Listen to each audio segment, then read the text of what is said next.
സ്വർഗസ്ഥനായ ഞങ്ങളുടെ പിതാവേ. അടുത്തത്, അങ്ങയുടെ നാമം എന്ത് ചെയ്യണം? വിശുദ്ധീകരിക്കപ്പെടണം. ഒന്നാമത്തെ കാര്യം അതാണ്. പിതാവിന് ദോഷം വരുന്നതും പിതാവിൻ്റെ നാമത്തിന് കേടുവരുന്നതും ഒന്നും എന്ത് ചെയ്യരുത്. അങ്ങയുടെ നാമം വിശുദ്ധീകരിക്കപ്പെടണം. ദൈവത്തിൻ്റെ നാമം സ്വർഗത്തിൽ വിശുദ്ധമാണ്. അതുകൊണ്ടാണ് യെശയ്യാവ് പറയുന്നു, സൈന്യങ്ങളുടെ ദൈവമായ യഹോവ പരിശുദ്ധൻ, പരിശുദ്ധൻ, പരിശുദ്ധൻ. പക്ഷേ ആ നാമം ഭൂമിയിൽ അശുദ്ധമാകുന്നതോ വിശുദ്ധീകരിക്കുന്നതോ ആരിലൂടെ? നമ്മളിലൂടെയാണ്. അതുകൊണ്ട് എപ്പോഴും പ്രാർത്ഥിച്ചോണം കുഞ്ഞുങ്ങളെ, ഒരിക്കലും ദൈവനാമം നമ്മളിലൂടെ എന്ത് ചെയ്യരുത്? ദുഷിക്കരുത്. ഇവിടെ ആർക്കും എന്തും ചെയ്യാം, ഒരു കുഴപ്പമില്ല. ഞാൻ സാറിന് പറയുന്നൊരു സംഭവമുണ്ട്. നമ്മുടെ നാട്ടിലെ രണ്ട് പേര് തമ്മിൽ കാണുമ്പോൾ സംബോധന ചെയ്യുന്ന ചില കാര്യങ്ങളുണ്ട്. സഖാക്കളെന്ന് വിളിക്കും കമ്മ്യൂണിസ്റ്റുകാർ. നിങ്ങൾ കേട്ടുണ്ടോ? സഖാവ് എന്നുള്ള വാക്കിൻ്റെ അർത്ഥം എന്താ? കോമ്രേഡ്, സ്നേഹിതൻ എന്നുള്ള അർത്ഥമാണ്. സഖാക്കൾ എന്ന് വിളിക്കും. രണ്ട് കുടിയന്മാർ തമ്മിൽ കണ്ടാൽ വിളിക്കുന്ന അറിയാം? അളിയാന്ന് വിളിക്കും.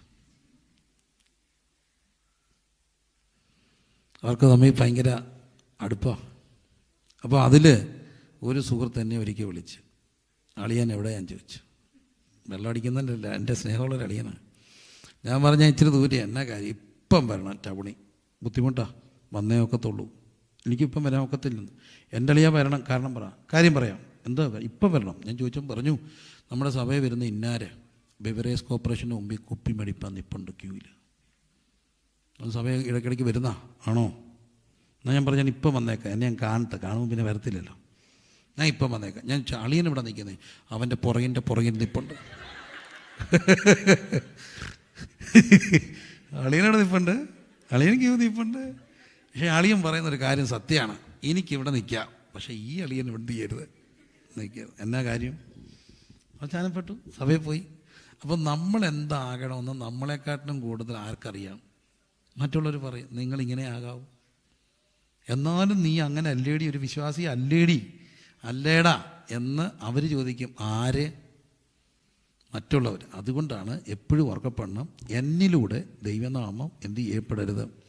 അശുദ്ധീകരിക്കപ്പെടരുത്. ഇപ്പോൾ കൗതുകരമായി പ്രാർത്ഥിച്ചോണേ. കാരണം ദൈവനാമം ഒത്തിരി ദുഷിക്കപ്പെടുന്നൊരു കാലഘട്ടത്തിലാണ് നമ്മൾ ജീവിക്കുന്നത്. സ്വർഗസ്ഥനായ ഞങ്ങളുടെ പിതാവ്. ഈ പിതാവ് ഭയങ്കര സ്നേഹമാണ്. പിതാവിൻ്റെ ഈ പണ്ടൊരു നാട്ടിൽ പറയുമേ, പിള്ളേരുടെ മാനമാണ് ആരുടെ മാനം? അപ്പൻ്റെ മാനം. അപ്പൻ്റെ നാമം വിശുദ്ധമാണെങ്കിൽ ആരിലൂടെ ഒക്കുക? അപ്പൻ്റെ മക്കളിലൂടെ ഒക്കുക. നമ്മൾ അപ്പൻ്റെ മക്കളാണെങ്കിൽ, അപ്പൻ്റെ ഈ സ്വർഗസ്ഥനായ അബ്ബായിയുടെ മക്കളാണെന്ന് ഉറപ്പുള്ളവരെല്ലാം ഒന്ന് കൈപൊക്കുകയും, അബ്ബായിയുടെ നാമത്തിന് ഒരിക്കലും എന്ത് വരരുത്? ഒരു അപമാനം വരാതിരിക്കാൻ നാം നമ്മെ തന്നെ സൂക്ഷിക്കണം. മനസ്സിലാകുന്നുണ്ടോ? അബ്ബായിയുടെ നാമത്തിന് ഒരിക്കലും എന്ത് വരരുത്? ഒരു അപമാനം വരരുത്. Hallelujah, hallelujah, hallelujah. ലൂക്കോസ് 18:1.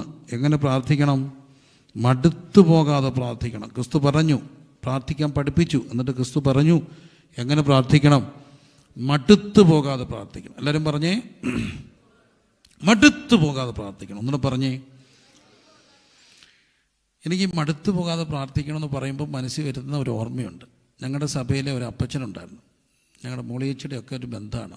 തുണ്ടിയിലെ മാത്തിച്ചാൻ എന്ന് പറയും. മദ്യപാനിയായിരുന്നു.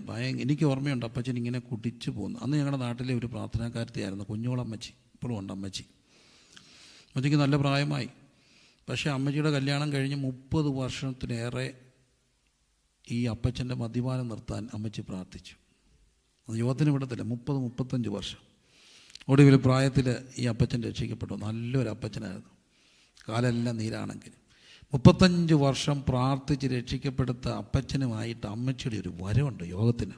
വെള്ള ഷർട്ടൊക്കെ എടുത്ത് അമ്മച്ചി ചട്ടയും മുട്ടോടും. അപ്പച്ചൻ മുമ്പിൽ, അമ്മച്ചി പുറകെ. കാണാൻ ഒരു അഴകായിരുന്നു. എന്താ കാര്യം? 35 വർഷം പ്രാർത്ഥിച്ച് ഈ മദ്യപാനി എന്ത് ചെയ്തു? മാനസാന്തരപ്പെടുത്തി. പിന്നെ ജീവിച്ചതിൽ അന്തസ്സായിട്ടൊരു നല്ല ക്രിസ്തു ഭക്തനായിട്ട് ജീവിച്ച് മരിച്ചു. ഒരു കാര്യം ഓർക്കണം, കർത്താവ് പറഞ്ഞു എങ്ങനെ പ്രാർത്ഥിക്കണം? മടുത്തു പോകാതെ പ്രാർത്ഥിക്കണം. എല്ലാവരും പറഞ്ഞേ, പ്രാർത്ഥനയിൽ എന്ത് ചെയ്യരുത്? മടുത്തു പോകാതെ എന്ത് ചെയ്യണം? പ്രാർത്ഥിക്കണം. 19:46 എൻ്റെ ആലയം പ്രാർത്ഥനാലയം. എല്ലാവരും പറഞ്ഞേ, എൻ്റെ ആലയം പ്രാർത്ഥനാലയം. ഉറക്കെ പറഞ്ഞേ, എൻ്റെ ആലയം. അതിനകത്ത് ഒരു പ്രത്യേക അർത്ഥമുണ്ട്. എന്നാ കാര്യം ചോദിച്ചാലേ, ഈ ഒരു ബിസിനസ് നമ്മൾ തുടങ്ങുന്നു, ഒരു കട, ഒരു ഷോപ്പ് തുടങ്ങുന്നു. ആ ഷോപ്പ് എത്ര ദിവസം തുറക്കും? ഒരു കട തുടങ്ങി എത്ര ദിവസം തുറക്കും? 6 ദിവസം തുറക്കും. എത്ര മണിക്കൂർ തുറക്കും? 10 മണിക്കൂർ തുറക്കും. തുറക്കത്തില്ലേ? തുറക്കും. അങ്ങനെയാണെങ്കിൽ എത്ര മണിക്കൂർ അവിടെ നടന്നു? 60 മണിക്കൂർ. 6, 10, 60 മണിക്കൂർ ആ കട തുറന്നിരുന്നു. ഇവിടെ ഇപ്പം പലർക്കും സ്വന്തമായിട്ട് ഓളില്ല. സ്വന്തമായിട്ട് ഓളുണ്ടാകട്ടെ, ചർച്ചകളൊക്കെ പോകുന്നതിൽ വേദനയുണ്ട്. പക്ഷേ അവിടെ ഒരു കാര്യം ഓർക്കണം. എന്തുകൊണ്ടാണ് ഇതൊക്കെ സംഭവിച്ചത്? ഒരു ചർച്ച് മേടിക്കണമെങ്കിൽ എത്ര കോടി രൂപ വേണം? മിനിമം 5 കോടി, 6 കോടി ഒക്കെ വേണം. വേണ്ടേ? വേണം. നാട്ടിലാണേലും വേണം. നല്ലൊരു ചർച്ച് പണിയെങ്കിൽ 1.5 കോടി രൂപ വേണം. സ്ഥലവും വീടും പിന്നെ സൗണ്ട് പ്രൂഫും AC-യും എല്ലാം വെച്ചൊക്കെ ഇപ്പം ചെയ്യാനൊക്കത്തുള്ളൂ. ശബ്ദം എല്ലാം വരുമ്പോഴത്തേന് 1.5-2 കോടി രൂപയാവും. സിസ്റ്റത്തിനൊക്കെ എന്തോ വിലയാണ്. അപ്പോൾ ഇതെല്ലാം കൂടെ ആകുമ്പോഴത്തേന് 2 കോടി രൂപയൊക്കെ മുടക്കിയ ഒരു ചർച്ചിൽ, അല്ലെ 5 കോടി രൂപ മുടക്കിയ ഒരു ചർച്ചിൽ എത്ര മണിക്കൂർ ബിസിനസ് നടക്കും? വെള്ളിയാഴ്ച 2.5 മണിക്കൂർ കഷ്ടിച്ച്. ഞായറാഴ്ച സൺഡേ സ്കൂൾ എല്ലാം കൂടെ കൂട്ടി 3.5. 2.5യും 3.5യും 6 മണിക്കൂർ ആണോ? പിന്നെ ഡിസംബർ മാസം അവസാനം ഒരു ഉപവാസ പ്രാർത്ഥന 3 ദിവസം. എല്ലാം കൂടെ കൂടിയ ഒരു വർഷം എത്ര മണിക്കൂർ ബിസിനസ് അടക്കും? ചുമ്മാ അല്ലേ ഈ ചർച്ചകളൊക്കെ അടയുന്നേ? ഒരു ബിസിനസ് തുടങ്ങിയാൽ ഇത്രയും തുറക്കണമെങ്കിൽ ആലയത്തിൽ ബിസിനസ് ഒന്നേ നടക്കാവൂ. എന്താ? പ്രാർത്ഥന. അതുകൊണ്ടാണ് ക്രിസ്തു പറഞ്ഞു എൻ്റെ ആലയം. പക്ഷേ ഇന്ന് ബാക്കിയെല്ലാം നടക്കും. എന്താ കുറയുന്നേ? പ്രാർത്ഥന. ബാക്കി എന്താ? പ്രസംഗമുണ്ട്, വർഷിപ്പുണ്ട്, എല്ലാം ഉണ്ട്. വർഷിപ്പായിരിക്കും കൂടുതൽ. പ്രാർത്ഥന എന്ന് പറയുമ്പോഴത്തേന് ഞങ്ങളുടെ ചർച്ചിലെ പല പിള്ളേരും ഒരു സമയത്ത് പ്രാർത്ഥിക്കുമ്പോൾ ഇറങ്ങിപ്പോവായിരുന്നു, കാപ്പിയൊക്കെ കുടിച്ച് ഫ്രഷ് ആകാൻ. അപ്പോൾ എടാ കയറണ്ടാന്ന് ചോദിച്ചാൽ പറയും അന്നൊരു അപ്പച്ചനുണ്ട്, അപ്പച്ചൻ ഡൽഹി ചെന്നതേ ഉള്ളെന്ന്. അപ്പച്ചൻ ഇങ്ങനെ എല്ലാ രാജ്യങ്ങൾക്കും വേണ്ടി പ്രാർത്ഥിക്കായിരുന്നു, വരാൻ കുറേ കൂടെ സമയം എടുക്കുമെന്ന്. പ്രാർത്ഥന കുഴപ്പമാണ്. പക്ഷേ ഒരു കാര്യം, അപ്പച്ചൻ്റെയൊക്കെ പ്രാർത്ഥന അനുഗ്രഹമായിരുന്നു. അപ്പച്ചൻ്റെ പ്രാർത്ഥന അനുഗ്രഹമായിരുന്നു. ആലയത്തിൽ എന്ത് നടക്കണം? പ്രാർത്ഥന നടക്കണം. ആലയത്തിൽ പ്രാർത്ഥന നടന്നാൽ ഒറ്റ ആലയവും നഷ്ടപ്പെടത്തില്ല. ദൈവം നമുക്ക് തന്ന ആലയങ്ങളിൽ എന്ത് നടക്കണം? പ്രാർത്ഥനാലയം. ക്രിസ്തു പറഞ്ഞു എൻ്റെ ആലയം ഒറ്റ കാര്യത്തെ അറിയപ്പെട്ടാൽ മതി. എന്താ? പ്രാർത്ഥനാലയം. ആമേൻ പറഞ്ഞേ. പ്രാർത്ഥനാലയം 21-ാം അധ്യായം വളരെ ഗൗരവമായി കാണണം, മറക്കരുത്. 21-ാം അധ്യായം. അവിടെ വലിയ ഇന്നിൻ്റെ ചിത്രങ്ങളാണ് കാണുക. ഭയങ്കരമായ രാജ്യം രാജ്യത്തോടും ജാതി ജാതിയോടും എന്തു ചെയ്യും? എതിർക്കും. നമ്മൾ കണ്ടുകൊണ്ടിരിക്കുക. രാജ്യം രാജ്യത്തോടും ജാതി ജാതിയോടും എന്തു ചെയ്യും? എതിർക്കും. ക്ഷാമവും ഭൂകമ്പവും മഹാമാരിയും അവിടെ ഉണ്ടാകും. ഇതെല്ലാം കാണുമ്പം വലിയ മാറ്റങ്ങളുണ്ടാകും. എന്ത് ഭവിക്കുന്നു എന്നോർത്ത് പരിഭ്രമം ഉണ്ടാകും. ഇതെല്ലാം കാണുമ്പോൾ എന്തു ചെയ്യണം? 34 3 കാര്യങ്ങൾ സംഭവിക്കും. നിങ്ങളുടെ ഹൃദയം, അതിഭക്ഷണം, മദ്യപാനം, ഉപജീവന ചിന്ത. 3 കാര്യങ്ങളാണ് മനുഷ്യൻ ട്രാപ്ഡ് ആകുക. എന്തൊക്കെ? മദ്യപാനം എന്ന് പറയുമ്പോൾ അഡിക്ഷനാണ്. ഒരു സമയത്ത് മദ്യപാനം. ഇന്ന് എല്ലാവർക്കും അറിയാം, ലോകത്തിൻ്റെ ഏറ്റവും വലിയ ദുരന്തമെന്ന് പറയുന്നത് യുദ്ധവും അണ്വായുധവും ഒന്നും അല്ല. അതിലും വലിയൊരു ദുരന്തത്തിലൂടെയാണ് ലോകം പോവുക. ലഹരിയാണ്. മുഴുവൻ പിള്ളേരെ നശിപ്പിക്കാൻ കൽപ്പുള്ള. പണ്ട് ഞാൻ കേരളത്തിൽ നിന്ന് വരുന്നതുകൊണ്ട് അറിയാം. ഞാൻ ഇതിനിടയ്ക്ക് എല്ലാം കൂടെ പഠിക്കാനും ശ്രമിക്കാനും സംസാരിക്കുകയും കാണുകയൊക്കെ ചെയ്യുന്ന ആളായതുകൊണ്ട് പറയുകയാണ്, കഞ്ചാവൊക്കെ എടുത്താൽ ഇത്രയ്ക്കിത്ര അത് അപകടമാണ്. എന്നാൽ ഇന്ന് എടുക്കുന്ന എല്ലാം സിന്തറ്റിക് സാധനങ്ങളാണ്, ചൈന പ്രൊഡക്റ്റാണ്.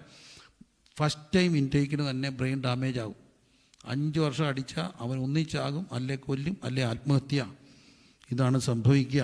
മദ്യപാനം, അഡിക്ഷൻസ്, അതെല്ലാം പോട്ട്. ഫോൺ അഡിക്ഷൻ, ഇതൊന്നും ഇല്ലാത്തവന് വേറെ ഗെയിം അഡിക്ഷൻ, എന്തെല്ലാം പ്രശ്നങ്ങളാണ് പോവുക. പിന്നെ ആ അഡിക്ഷൻ, മദ്യപാനം. മറ്റൊരു കൂട്ടരെന്താണ്?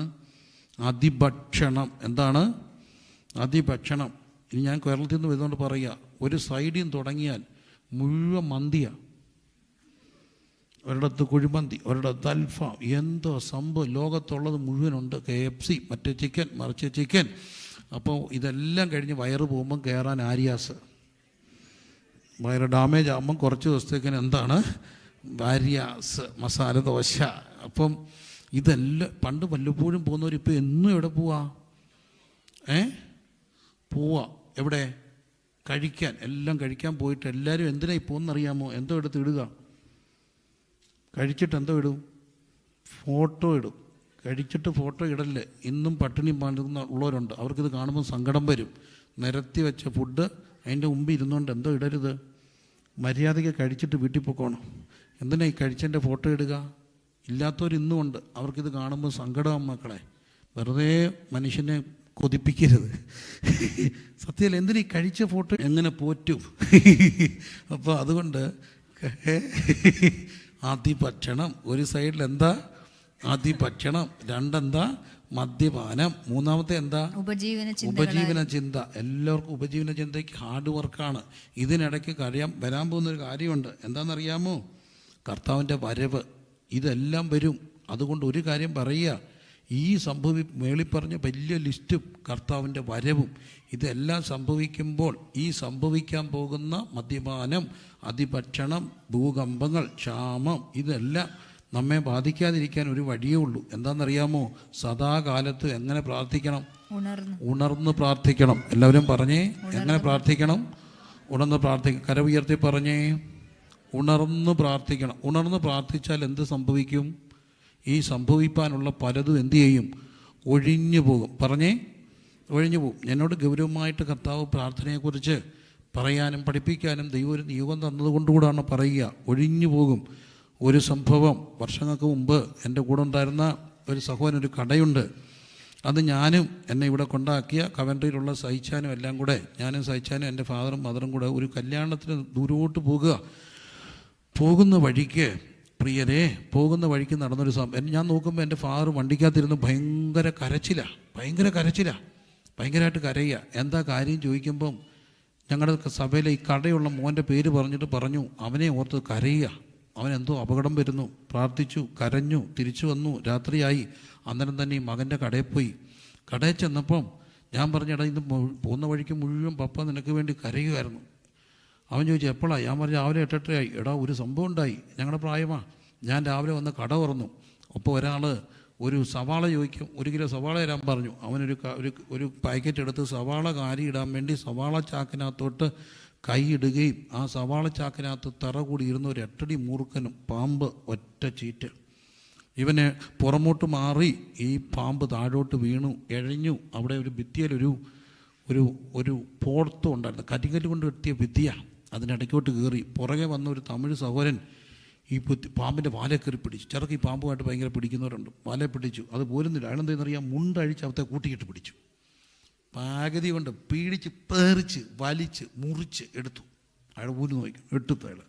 ആളങ്ങ് കൂട്ടി തട്ടിച്ചു കൂടി ഈ വലിക്കുന്ന കാഴ്ച കാണാൻ 10-15 മിനിറ്റ് വലിച്ച ഇത് എടുത്തേ. ഇതങ്ങ് സ്റ്റക്കായി. അത് വിടത്തുമില്ല, ഇയാൾ വിടത്തുമില്ല. വലിച്ചൂരി എടുത്തു. അതെല്ലാം കഴിഞ്ഞ് ദൈവം കാത്തില്ലേ? കഴിഞ്ഞു. ഞായറാഴ്ച ആദ്യമായിട്ട് സന്തോഷം എന്ന് പറഞ്ഞൊരു ദൈവദാസ ഇപ്പം വയ്യായിരിക്കുക എന്ന് ഞാൻ കേട്ടു. ബോംബെയിലാണ്.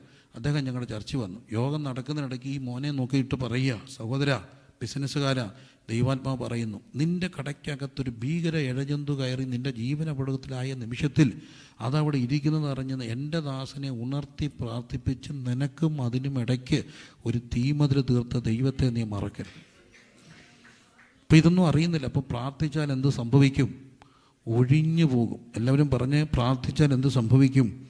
നമ്മളായിരുന്നു പ്രാർത്ഥിക്കണം. ദൈവം നിയോഗം തരുമ്പം പ്രാർത്ഥിച്ചാൽ രാജ്യങ്ങളിൽ നിന്ന് സംഭവിക്കേണ്ടത് ഒഴിഞ്ഞു പോകും. സഭയിൽ സംഭവിക്കേണ്ട ദുരന്തങ്ങൾ ഒഴിഞ്ഞു പോകും. കുടുംബങ്ങളിൽ സംഭവിക്കേണ്ട ദുരന്തങ്ങൾ ഒഴിഞ്ഞു പോകും. 1000 അനുഭവങ്ങൾ പറയാനുണ്ട്. ഒഴിഞ്ഞു പോകും. ഒഴിഞ്ഞു പോകാനും പോരാ, മനുഷ്യപുത്രൻ്റെ മുമ്പിൽ നിൽപ്പാനും പ്രാപ്തരാകേണ്ടതിന് എന്ത് ചെയ്യണം? ഉണർന്ന് പ്രാർത്ഥിക്കണം. എല്ലാവരും പറഞ്ഞേ, എങ്ങനെ ചെയ്യണം? ഉണർന്ന് പ്രാർത്ഥിക്കണം. ഉണർന്ന് പ്രാർത്ഥിക്കണം. അടുത്തിരിക്കുന്ന ആളുടെ കരം പിടിച്ചെന്ന് പറഞ്ഞ്, പ്രാർത്ഥിച്ചാൽ ഒഴിഞ്ഞു പോകുമെന്ന് മക്കൾക്കെല്ലാം പറഞ്ഞ് മനസ്സിലാവുന്നുണ്ടോ? പ്രാർത്ഥിച്ചാൽ എന്ത് സംഭവിക്കും? അതുകൊണ്ട് കർത്താവ് പ്രാർത്ഥിക്കാൻ പറഞ്ഞാൽ അപ്പം എന്ത് ചെയ്തോണം? പ്രാർത്ഥിക്കണം. നമുക്ക് ചിലപ്പോൾ ഒരു പ്രാർത്ഥിക്കാൻ ഒരു ബേർഡനൊക്കെ തോന്നും. ആ സമയത്ത് ഒട്ടും അലക്ഷ്യപ്പെടാതെ പ്രാർത്ഥിക്കണം. എൻ്റെ പൊന്നു മക്കളെ, പ്രാർത്ഥിക്കണേ. പ്രാർത്ഥിച്ചാൽ എന്ത് സംഭവിക്കും? ഒഴിഞ്ഞു പോകും. 22-ാമത്തെ അധ്യായം അതിൻ്റെ 41 യേശുക്രിസ്തു കർത്താവിൻ്റെ പീഡാസഹനം ആ ഒരു ക്രൂസിഫിക്കേഷൻ്റെ ടൈമായി.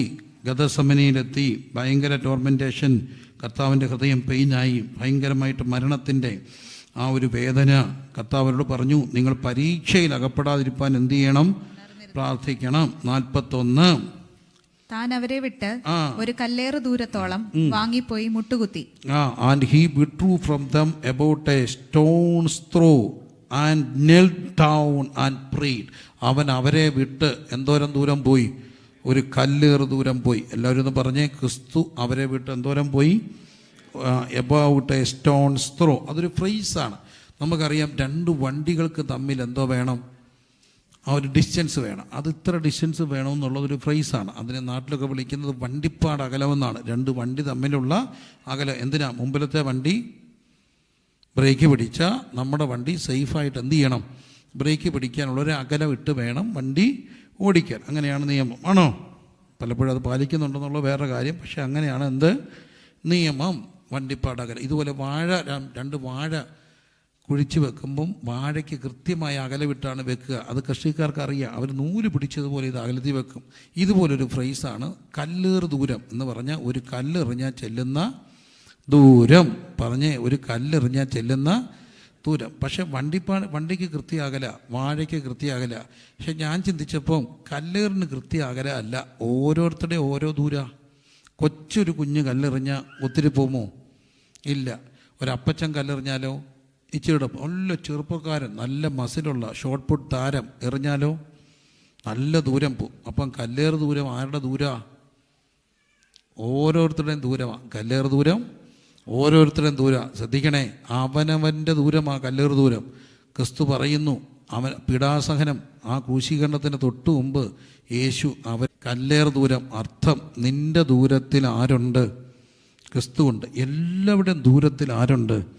ക്രിസ്തുവുണ്ട്. ഇന്ന് ഈ മനുഷ്യരൊക്കെ അറിയേണ്ടത് അവനവൻ്റെ ദൂരത്തിൽ ക്രിസ്തു ഉണ്ടെന്നുള്ള തിരിച്ചറിവുണ്ടാകണം.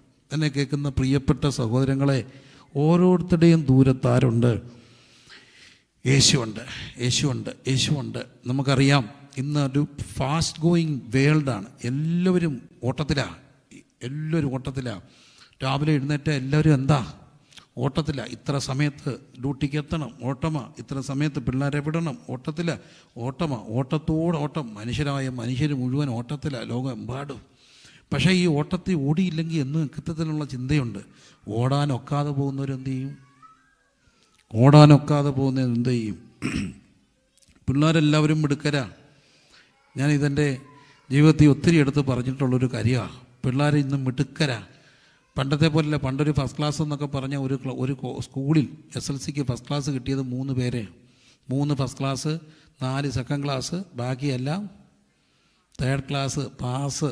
പിന്നെ കുറേ പേര് തോറ്റു. ഇന്ന് ഒറ്റ ഒരുത്തം തോക്കുന്നില്ല, എല്ലാം ജയിക്കുക. എനിക്കറിയാൻ വയ്യാത്ത കാര്യം, മൊത്തം A+. പക്ഷേ ഈ മുമ്പേ പറഞ്ഞ കണക്കൊന്നും ആരും പറയത്തില്ലെന്നേ ഉള്ളൂ. എന്നാലും എല്ലാത്തിനും എന്തോ കിട്ടുന്നുണ്ട്? A+. എല്ലാം ഓട്ടോ, എല്ലാവരും പഠിപ്പിക്കുക.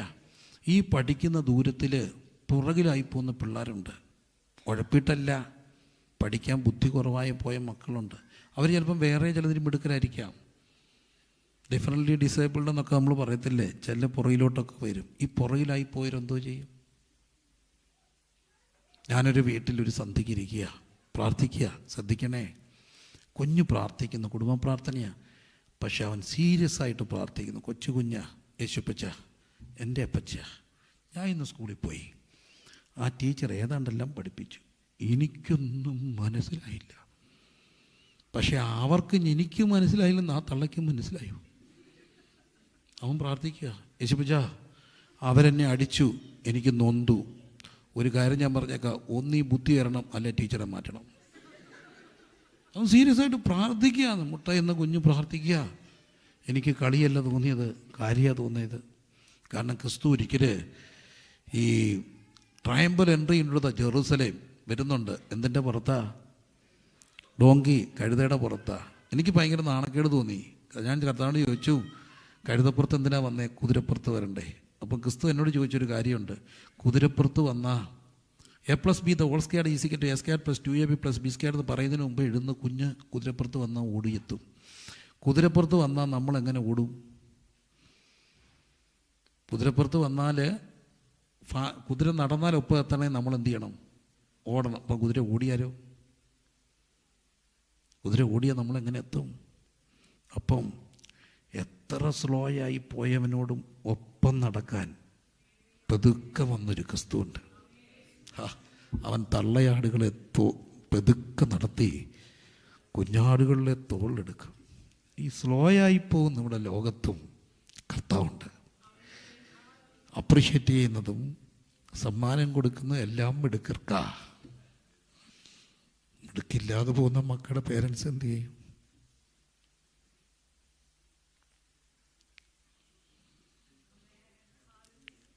ഡാനി എന്ന് പറഞ്ഞ ഒരു മോൻ്റെ സംഭവം ഞാൻ പറയും. പൗരുഷനി പറയിപ്പിച്ചു.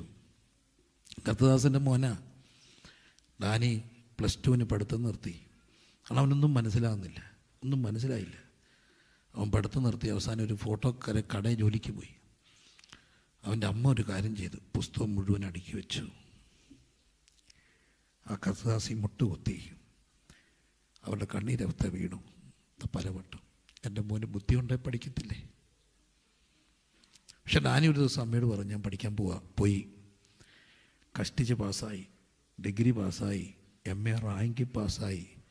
ഇന്ന് ഗാന്ധി യൂണിവേഴ്സിറ്റിയിൽ നിന്ന് PhD എടുത്തു. ക്രിസ്തുവിനൊരു പ്രത്യേകതയുണ്ട് മക്കളെ, പെതുക്കെ പോകുന്നവൻ്റെ കൂടെ പോവും. ഈ സംബടി സ്ലോ. അവരെ ഇങ്ങനെ തോളിലേറ്റും, എന്നിട്ട് അവരോടൊപ്പം നടക്കും. കുഞ്ഞാടുകളെ തോളിലേറ്റി അപ്പുറത്ത് കൊണ്ടുപോകും. അവൻ്റെ ദൂരത്ത് ആരുണ്ട്? യേശുണ്ട്. വിശന്നവൻ്റെ ദൂരത്ത് യേശുണ്ട്. എന്തുകൊണ്ടാണെന്നറിയാമോ? 30ാമത്തെ വയസ്സിലാണ് യേശുവിന് ഉപവാസം. ഞാൻ എൻ്റെ കൂടെ ഒത്തിരി പിള്ളേരുണ്ട്. ഞാൻ പലപ്പോഴും പറയും, യോധനൊക്കെ പോയി അല്ലെങ്കിൽ സമാധാനം കൺവെൻഷൻ നോട്ടീസ് പോയിട്ടൊക്കെ വരുമ്പോൾ ഈ പിള്ളേർക്കൊന്നും പൈസയൊന്നും വേണ്ട. അവർ പറയും, അച്ഛാ ചിലവ് ചെയ്യണം. തട്ടുകടയുണ്ട് മക്കളെ, ഇവിടുത്തെ ഒന്നും അല്ല, നല്ല ചൂട് ദോശ കഴിച്ചിട്ടുണ്ടോ? കണ്ടിട്ടുണ്ടോ? പൊറോട്ട അടിച്ച് തട്ടുകട മുമ്പ് ഇന്നോട്ട് ഇങ്ങനെ മേടിക്കണം. ചൂട് പൊറോട്ടയും ബീഫ് ഫ്രൈയും. ഒരു ഡോക്ടർ ക്ലാസ് എടുക്കുക പൊറോട്ടയുടെയും ബീഫ് ഫ്രൈയുടെയും അപകടത്തെക്കുറിച്ച്. ക്ലാസ് സെമിനാർ കഴിഞ്ഞ് പോയപ്പം പുള്ളിയെ കണ്ടെന്ന് തട്ടുകടയുടെ മുമ്പിൽ. അതൊരു മലയാളിയുടെ സ്വകാര്യ അഹന്തയാണ്. നല്ല ചൂട്. അന്നേരം നമ്മൾ ഈ രോഗവും കൊളസ്ട്രോളും ഒക്കെ അങ്ങോട്ട് മാറ്റി വെക്ക് അല്ലേ? എന്നാലും അതൊക്കെ കണ്ട അമ്മമാർ പറയും, തട്ടുകട എൻ്റെ പൊന്നടാ 20 ദോശ 4 ഡബിള് ബുൾസ. എന്നിട്ട് പറയാ സിംഗിളൂടെ പോരട്ടെന്ന്. ഏത് പ്രായ? ചെറുപ്പമാ. പ്രായമായ കഴിക്കുമോ? ഇല്ല. ഞാൻ തീറ്റ മത്സരത്തിൽ സമ്മാനം മേടിക്കുമായിരുന്നു. ഇപ്പോൾ ഒക്കത്തില്ല. ഒരു പ്രായത്തിലേ കഴിക്കത്തുള്ളൂ. ആ പ്രായത്തിൽ കഴിക്കും. ആ പ്രായത്തിലൊരു ചെറുപ്പക്കാരൻ ഉപവാസം ഇരുന്നു. ഉപവാസം 40 ഇരുന്നാൽ കുടല് ചുരുങ്ങും. പിന്നെ ഇച്ചിരി കഞ്ഞി ഇച്ചിരി കുടിക്കണം. നേരെ കട്ടിയുള്ളത് കഴിച്ചാൽ ശ്വാസം മുട്ടും. അപകടം. പക്ഷേ യേശുക്രിസ്തു 40 ദിവസം ഉപവസിച്ചപ്പം വിശന്നു. കഞ്ഞി കൊടുക്കാൻ ആരെങ്കിലും പോയോ? ഇല്ല. അവസാനം പിശാച് കൊണ്ട് കല്ല് കൊടുത്തിട്ട് പറഞ്ഞ് അപ്പം ഉണ്ടാക്കാൻ. കഞ്ഞി ഇന്നാ ദഹിക്കത്തില്ല, കല്ല് ഇന്നാ ദഹിക്കൂ. അതുകൊണ്ട് ഇന്നും വിശന്നവൻ്റെ ദൂരത്ത്, UK-കാർക്ക് ചിലപ്പോൾ അത് മനസ്സിലാകത്തില്ല, വിശന്നവൻ്റെ ദൂരത്ത് അവൻ അപ്പമായിട്ട് വരും. വിശന്നവൻ്റെ ദൂരത്ത് അവൻ അപ്പമായിട്ട് വരും. കാശില്ലാത്തവൻ്റെ ദൂരത്ത് കടം മേടിച്ചിട്ട് കരമടയ്ക്കാൻ കാശില്ലാത്തവൻ്റെ ദൂരത്ത്. നാളെ കരമടയ്ക്കുന്നത് എങ്ങനെയാണെന്ന് ചോദിച്ചപ്പം ചൂണ്ടയെടുത്ത് വീശി അതിൻ്റെ വായിൽ ചതുരദ്രഹ്മപ്പണം വരുമെന്ന് പറഞ്ഞവൻ അവരുടെ മുമ്പിൽ കാണും അവൻ്റെ ദൂരത്ത്. ഇന്ന് ഞാൻ ഈ കീമോയൊക്കെ എടുത്ത് മുടിയൊക്കെ പോകുമ്പോൾ അവരെ എന്തിനു വിളിച്ചാലും വരത്തില്ല. എന്താ? ഈ കോലത്തിൽ എന്നെ ആരും കാണണ്ട. കണ്ണാടിക്ക് മുമ്പിലൊക്കെ അവർ നോക്കും, വിരൂപരായി. പക്ഷെ അവിടെ ആ കണ്ണാടിക്ക് മുമ്പ് ഒരാൾ തെളിയും. അവൻ കണ്ട സൗന്ദര്യമുള്ളവനായിരുന്നു, പക്ഷെ ആർക്കും മനസ്സിലാകാത്ത പോലെ അവൻ വിരൂപനായി. അവരുടെ ദൂരത്ത് ഒരുവൻ കാണും, യേശുവാ. ഓശന്ന പാടി അവർ, ദാവീദ് പുത്രൻ ഓശന്ന. അടുത്ത ദിവസം അവർ പാടി. ഞായറാഴ്ച പാടി. ഇവർ വെള്ളിയാഴ്ച വന്നപ്പം പറഞ്ഞു, ഇവനെ വേണ്ട, അവനെ എന്ത് ചെയ്യും? ക്രൂശിക്ക, ബർബാസിനെ മതി. പ്രേമിച്ച് വിവാഹം കഴിച്ചിട്ട് പിന്നെ അവളെ വേണ്ടാന്ന് പറഞ്ഞ് അവനെ വേണ്ടാന്ന് പറഞ്ഞ് ഇറങ്ങിപ്പോകുമ്പോൾ പ്രിയപ്പെട്ടവർ വേണ്ടാന്ന് പറയുന്നവരുടെ ദൂരത്ത് നിന്നെ വേണമെന്ന് പറയുന്ന ഒരുവനുണ്ട്. അവൻ്റെ പേരാ യേശു. പക്ഷെ ഒരു കാര്യമുണ്ട്, ഈ ക്രിസ്താവ് നമ്മുടെ കല്ലേറ് ദൂരത്ത് നിന്നാലും ഹൃദയം നുറുങ്ങുന്നവർക്ക് അവിടെ നിന്ന് അടുത്ത് വരും. ഹൃദയം നുറുങ്ങുന്നവർക്ക് അവൻ സമീപസ്ഥൻ, മനസ്സ് തകർന്നവരെ ഇങ്ങനെ രക്ഷിക്കും. ഇത്ര നല്ലൊരു ക്രിസ്തുവായിട്ട് ഒരു പ്രണയബന്ധത്തിലേക്ക്, ഒരു സ്നേഹ കൂട്ടായ്മയിലേക്ക് വരാൻ കഴിയുന്നതാണ് ക്രിസ്തീയ ജീവിതം. യേശു ഇന്ന് രാത്രി നമ്മുടെ നടുവിലുണ്ട്. എല്ലാവരും കണ്ണടച്ച് എങ്ങനെ വേണമെങ്കിലും പ്രാർത്ഥിച്ചു. വേറെ ഒരു കാര്യം ഇതിനകത്ത് നടക്കരുത്. എല്ലാവരും പ്രാർത്ഥിച്ച്, everybody, കുഞ്ഞുങ്ങൾ ഉൾപ്പെടെ പ്രാർത്ഥിച്ച്. മക്കളെ, ഈ രാത്രി ക്രിസ്തു പല്ലേം തൊടും. യേശു ഇത്ര സ്നേഹമുള്ള ക്രിസ്തു നിങ്ങളുടെ ദൂരത്തുണ്ട്. നിങ്ങൾ യേശു കർത്താവിനെ വിളിച്ച് അടുത്ത് വരും. ഹൃദയം നുറുങ്ങിയവർക്ക്, മനസ്സിങ്ങനെ സങ്കടപ്പെടുമ്പോൾ കർത്താവ് ഇങ്ങനെ അടുത്ത് വരും. കഷ്ടങ്ങളിൽ അടുത്തിരിക്കും. ആ യേശു ഇന്ന് രാത്രി ഇവിടെ വന്നിട്ടുണ്ട്. പല്ലേം സ്പർശിക്കും. രോഗിയുടെ ദൂരത്ത് രോഗം ശീലിച്ചവൻ വരും. സ്ലോയായവരുടെ ലോകത്ത് കഴുതപ്പുറത്ത് വരും. മിടുക്കര് മാത്രം അല്ലെങ്കിൽ പോത്തുള്ളൂ കൂടെ കുതിരപ്പുറത്തൊക്കെ വന്ന കഴുതപ്പുറത്ത് വന്ന യേശു, ഹൃദയം നുറുങ്ങിയവർക്ക് സമീപസ്ഥനായ ക്രിസ്തു, മനസ്സ് ഇങ്ങനെ അറിയുന്നൊരു യേശു. You can taste him. You can experience. എനിക്ക് ക്രിസ്തുവിനെ ഒരു അറിവായിരുന്നു. പക്ഷെ ഇന്ന് എനിക്ക് ക്രിസ്തു ഒരു അറിവല്ല. എൻ്റെ കണ്ണ് നിറഞ്ഞ ഇങ്ങനെ അറിയുന്ന ഒരു ക്രിസ്തു, വിഷമിച്ചാൽ അടുത്ത് വരുന്ന ഒരു കർത്താവ്.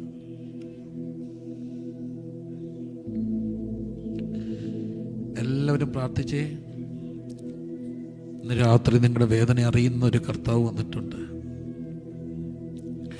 ചേർത്ത് പിടിക്കാൻ കഴിവുള്ള ലോകത്തൊരേ ഒരാള് ഹൃദയം നുറുങ്ങിയവരുടെ അടുക്കലേക്ക് വരും.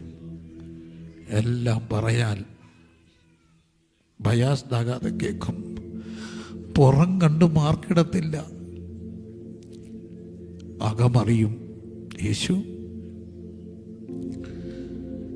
കുഞ്ഞുങ്ങളോടൊക്കെ പറയട്ടെ, യേശുവുമായിട്ടൊരു how many of you would like to have an intimate relationship, a friendship with Jesus, an intimate friendship?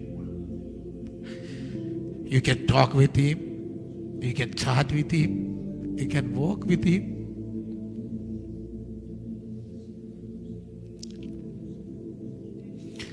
എല്ലാം പറയാം, എല്ലാം പറയാം, എല്ലാം പറയാ. എല്ലാവരും പ്രാർത്ഥിച്ചേ. ഒരാൾ പോലും വെറുതെ ഇരിക്കാതെ പ്രാർത്ഥിച്ചേ. എന്തു നല്ലോ സഖിയേശു,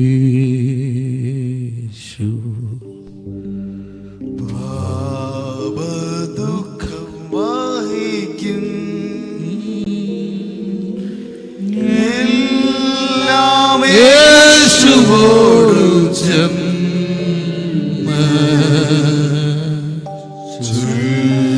ചൊല്ലിടുമ്പോൾ താൻ കേൾക്കും.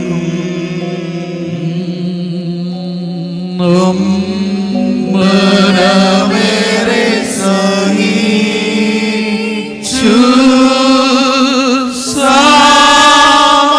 സമാധാനങ്ങൾ നഷ്ടം എല്ലാം യേശുവോടു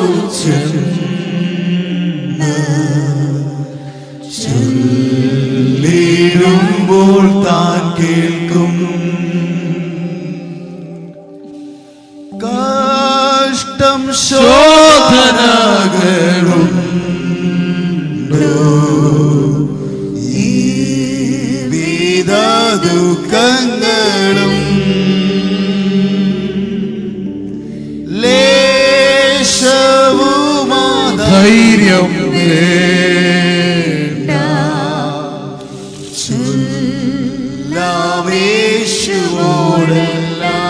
കർത്താവിന്ന് രാത്രി അവിടുത്തെ സ്നേഹം കൊണ്ട് ചിലരെ മൂടുന്നുണ്ട്.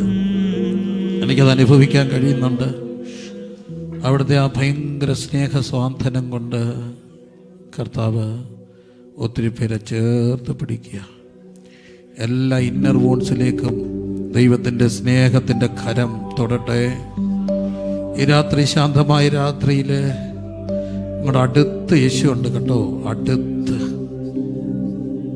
കുഞ്ഞുങ്ങളെ അടുത്ത് യേശു, ജീസസ് ബെസ്റ്റ് ഫ്രണ്ട്, നമ്മുടെ ചങ്ക് ബ്രോ എന്നൊക്കെ വിളിക്കാവുന്ന കർത്താവ്, എല്ലാം പറയാനൊക്കുന്ന കർത്താവ് ഈ രാത്രി നമ്മുടെ നടുവിലുണ്ട്.